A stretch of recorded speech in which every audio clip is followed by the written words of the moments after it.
Students, welcome to my YouTube channel. आज हम इस वीडियो में आपके लिए लाए हैं रस। रस का अर्थ, रस का शाब्दिक अर्थ है आनंद। रस का शाब्दिक अर्थ है आनंद। काव्य को पढ़ने या सुनने से जिस आनंद की अनुभूति होती है उसे रस कहा जाता है। रस का अर्थ श्रय धातु से माना गया है, जिसका अर्थ होता है जो बहता है, अर्थात जिस भाव के रूप में हृदय से बहता है वही रस होता है, उसी को रस कहते हैं। रस को काव्य की आत्मा या प्राण भी माना गया है। रस की उत्पत्ति को सबसे पहले परिभाषित करने का श्रेय भरत मुनि को जाता है। रस की उत्पत्ति सबसे पहले भरत मुनि ने की थी। उन्होंने अपने नाट्य शास्त्र में रस के 8 प्रकारों का वर्णन किया है। रस के प्रकार, रस के 9 प्रकार होते हैं। भरत मुनि के अनुसार रसों की संख्या 8 है। इन्होंने शांत रस को रस नहीं माना है। और सूरदास के अनुसार रस 11 होते हैं। सूरदास ने रसों की संख्या को 11 बताया है और भरत मुनि ने रसों की संख्या को 8 बताया है। 9वां रस शांत है और 10वां रस वात्सल्य है और 11वां रस भक्ति है। रसों को नवरस भी कहा जाता है। रसों को नवरस भी कहा जाता है, जो इस प्रकार है: श्रृंगार रस, करुण रस, रौद्र रस, हास्य रस, वीर रस, शांत रस, भयानक रस, अद्भुत रस, वात्सल्य रस, भक्ति रस। अब है इनके स्थायी भाव। वह भाव जो स्थायी हो, अर्थात काफी समय तक बना रहे, उसे स्थायी भाव कहते हैं। किसे कहते हैं स्थायी भाव? जो कुछ समय तक बना रहे या अधिक समय तक बना रहे, उसे स्थायी भाव कहते हैं। और वर्तमान में इनकी संख्या 11 है। और स्थायी भाव, श्रृंगार रस का स्थायी भाव है रति और हास्य रस का स्थायी भाव है हास। करुण रस का स्थायी भाव है शोक। रौद्र रस का स्थायी भाव है क्रोध। विभत्स रस का स्थायी भाव है जुगुप्सा। भयानक रस का स्थायी भाव है भय। अद्भुत रस का स्थायी भाव है विस्मय। वीर रस का स्थायी भाव है उत्साह। शांत रस का स्थायी भाव है निर्वेद। वात्सल्य रस का स्थायी भाव है वात्सल्य। भक्ति रस का स्थायी भाव है अनुराग। अब है विभाव। विभाव क्या होते हैं? जो व्यक्ति पदार्थ अन्य व्यक्ति को हृदय के भावों को जगाते हैं, उन्हें विभाव कहते हैं। जो व्यक्ति के अंदर सुषुप्त अवस्था में रहते हैं, जो भाव उन्हें जगाते हैं, उन्हें विभाव कहते हैं। आलंबन विभाव, जिसका आलंबन या सहारा लेकर स्थायी भाव जागृत होते हैं। आलंबन विभाव किसे कहते हैं? जिस आलंबन का सहारा लेकर स्थायी भाव जागृत होते हैं, उन्हें आलंबन विभाव कहते हैं। यह आलंबन विभाव कहलाता है। जैसे फिल्म की हीरोइन। उद्दीपन विभाव, जिन वस्तुओं या परिस्थितियों को देखकर स्थायी भाव उद्दीप्त होने लगता है, उद्दीपन विभाव कहलाता है। जैसे प्रकृति, सुहावना वातावरण, चांदनी रात, कोकिल कुंजन, एकांत स्थल, उद्यान आदि को देख करके हमारे इसमें जो उद्दीपन विभाव पैदा होते हैं, वह उद्दीपन कहलाते हैं। अब है संचारी भाव। भाव ज्यादा देर तक न हो, अर्थात क्षणिक हो, उन्हें संचारी भाव कहते हैं। संचारी भाव की संख्या 33 मानी गई है। हर्ष, चिंता, गर्व, शंका, निर्वेद, मोक्ष, रोम आदि। दुख ही जीवन की कथा रही, दुख ही जीवन की कथा रही, क्या कहूं जो आज नहीं कही, यह करुण रस है। इस दो, जहां यह दोहा मिले या इस तरह का दोहा मिले तो वहां करुण रस होता है। वीरों का कैसा हो बसंत, जहां वीर शब्द आए तो वहां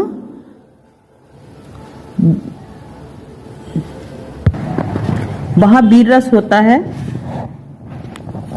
राम जपू राम जपू राम जपू बावरे, तो जहाँ राम को भजने का या जपने का जिक्र होता है तो वहां भक्ति रस होता है।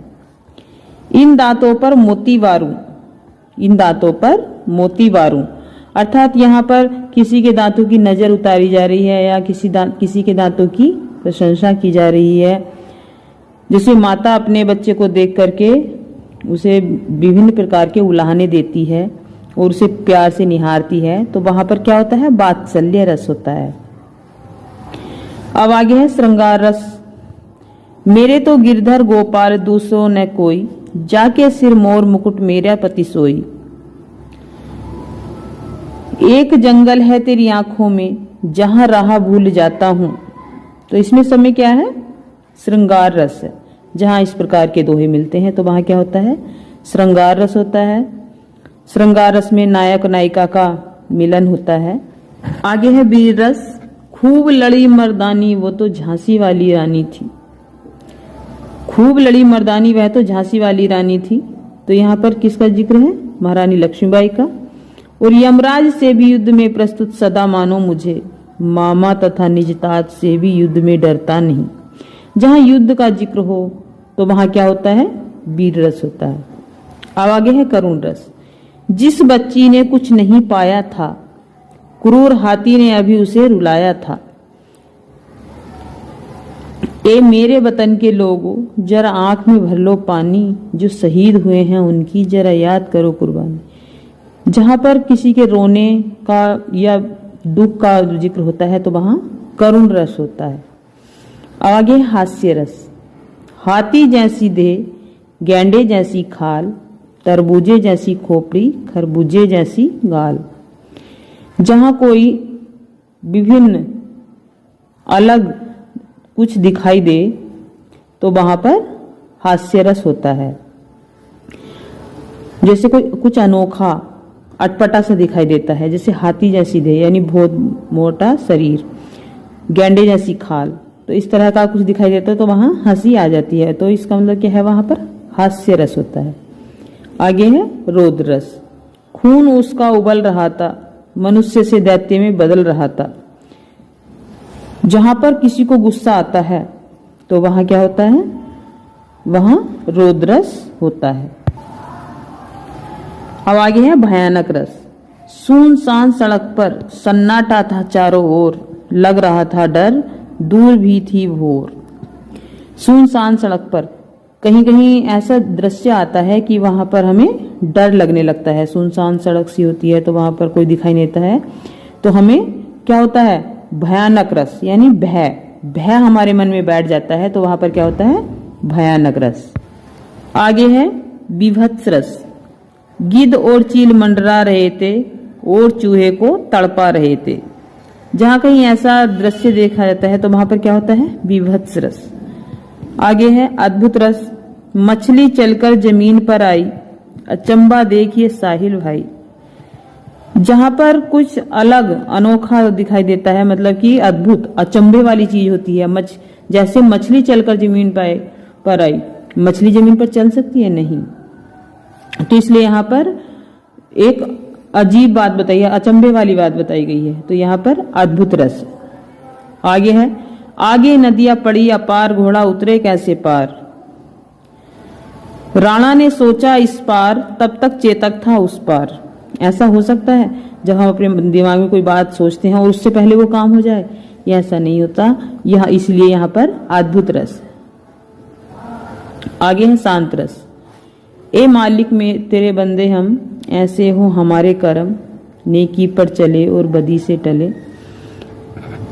या जब मैं था तब हरि नहीं, अब हरि है मैं नहीं, सब अंधियारा मिट गया जब दीपक देखा माही। तो यहाँ पर क्या है, यहाँ पर शांत रस है। शांति से ईश्वर का स्मरण किया गया है और चारों तरफ शांति ही दिखाई दे रही है, इसलिए यहाँ पर शांत रस है। आगे है भक्ति रस। रघुपति राघव राजा राम, पतित पावन सीताराम। तो यहाँ पर रघुवीर जी की यानी राम जी की महिमा का वर्णन किया गया है, इसलिए यहाँ पर क्या है, भक्ति रस। अब आगे है वात्सल्य रस। मैया मोरी मैं नहीं माखन खायो, मैया मैं तो चंद्र खिलौना ले हो। यहाँ पर कृष्ण जी छोटे से हैं और वे अपनी मम्मी से, अपनी माता से कह रहे हैं कि मैया मोरी मैं नहीं माखन खाऊं, कि मैं माखन नहीं खाऊंगा और मैं चंद्रमा को खिलौना समझ लेता है और कहता है कि मैं चांद वाला खिलौना ही लूंगा। तो यहाँ पर वह अपने बच्चे को बार बार मना रही है, तो इसलिए यहाँ पर क्या है, वात्सल्य रस।